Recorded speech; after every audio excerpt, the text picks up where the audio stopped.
Today we are here with a very important topic, that is your registration for ECFMG and your Step 1. We are going to cover this video in 3 basic steps. First is how you're supposed to register for your ECFMG. Second is how you're supposed to register for your Step 1 exam. And then how you're supposed to register for your exam date, which is done at Prometric. So, Armin, you're on. Let's start with the ECFMG process.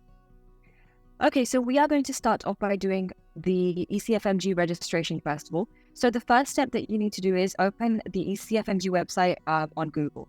And what you want to do is you want to go into this portion of online services. Okay, so you're going to click online services once you've opened ECFMG on your browser. Okay, so when you scroll down onto this page, you will see that there is a section which says for physicians, and you just want to select the drop-down menu. And here we have the interactive web application. So this is what you want to click on. So I'm just going to quickly show you that what we're going to be doing. So first of all, the first step is obtaining an ECFMG identification number.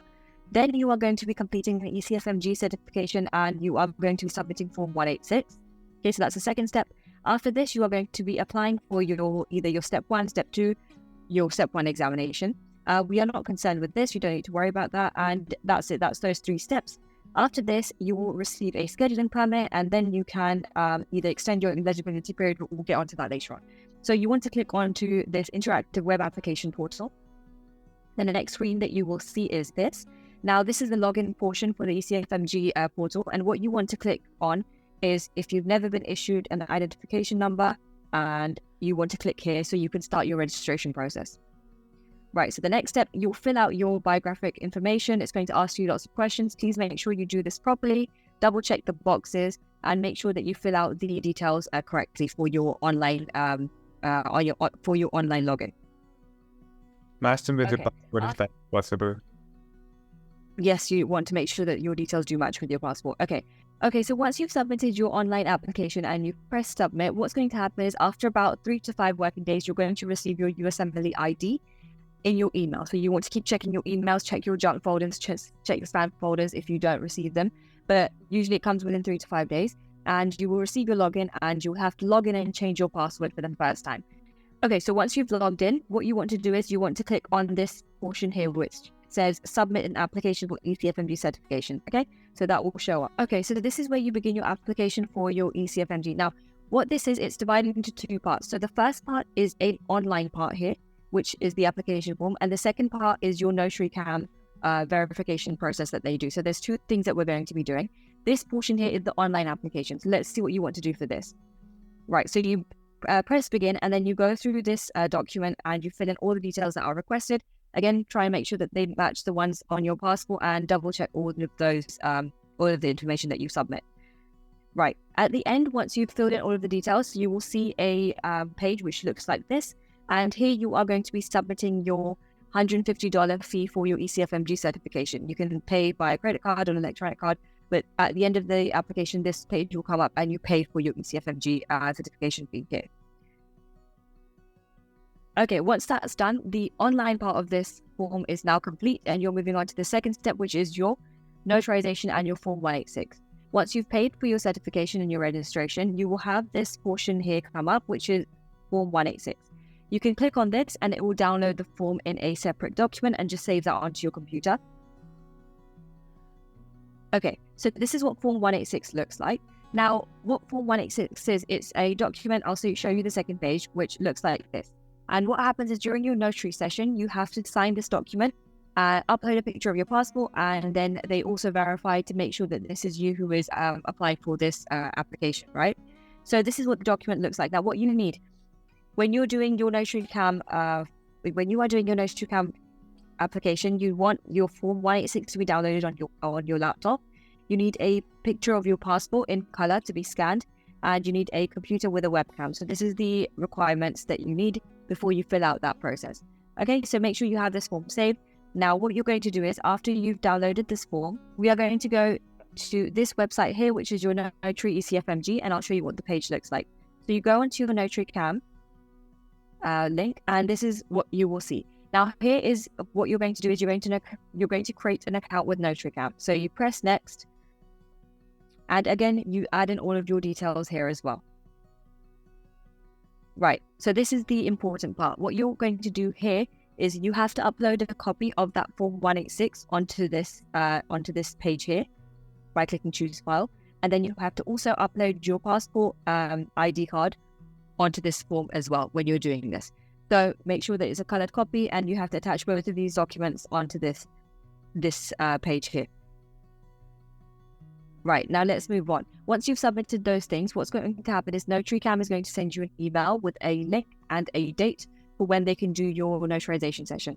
If you are available at that time, you can attend that session there and then. Otherwise, you can schedule a different appointment suited to your availability, right? So that's going to be step 3. The next step, it takes around 3 days, but I would say that give it 3 to 5 days a week at least, and you will get that in your email. So just they do recommend giving them 3 days, but yes, it can come earlier. Okay, so the next step after this is going to be step 4, and step 4 is what your actual notarization is going to be like. So they're going to send you a link with an appointment. You have to log on to that. Again, they will ask you to sign the Form 186 during that appointment. They just ask you to hold up your passport so then they can verify that it's you. And it's honestly, it doesn't even take like 2 minutes. It's a very, very short thing. It's nothing to worry about. They take a picture of you in the webcam and they will upload it onto that form, and you don't need to do anything else after that. So NotaryCam will send that document to ECFMG and it will get verified there. After that, after your notarization session, there's nothing else that you need to do or upload. So there's nothing to be worried about the session. It's just another person who's going to be sitting there. They're going to ask you to say your name. They're going to say, can you please hold up your passport? And they will say, please type in your name on the form. That's it. It's honestly, it does not even take 2 minutes at all, and you'll be done. It's very, very simple.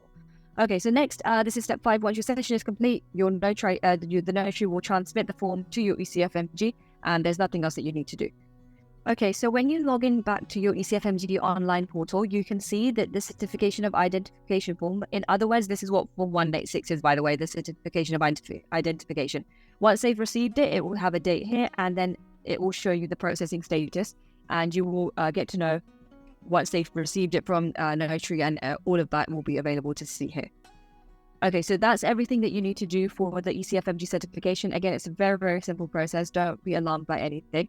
Make sure that you are double checking your details. So we'll move on to the next portion, which is now, once your notarization has been approved and ECFMG has told you that everything is good, you log in and you can begin applying for step 1. So now you're done with your ECFMG registration and you open the IVA portal again, which is IWA on ECFMG, and it's going to show this screen now. Before it was showing the screen where it said apply for ECFMG registration, and now it's saying begin a new application for USMLE step 1. You press that and you enter the biodata details that it's asking for, and then it is going to bring you to this screen, which is eligibility period. Remember that we're not showing every single screen because it is obviously it's personal and you have to fill it for yourself. So the eligibility period means that which 3 months do you plan to appear for your USMLE Step 1 exam? And it's going to be some date ahead of you. And once you check this period, it's going to take you to another screen. I mean, if you can move on. Okay, so I thought that this is the place where I got a bit confused. For Pakistani students who are appearing in Step 1, you are supposed to choose Asia. And for Indians who are applying, they have to just choose India. And there's a surcharge that we have to pay, which is around $180 for step 1 and $200 for step 2. The exam fee, this is not the exam fee. The exam fee is around $975. And above that, we have to pay $180 surcharge because we are not appearing in the United States of America. So that totals to around $1,155, which is the exact fee that you have to pay to appear in your USMLE Step 1 exam.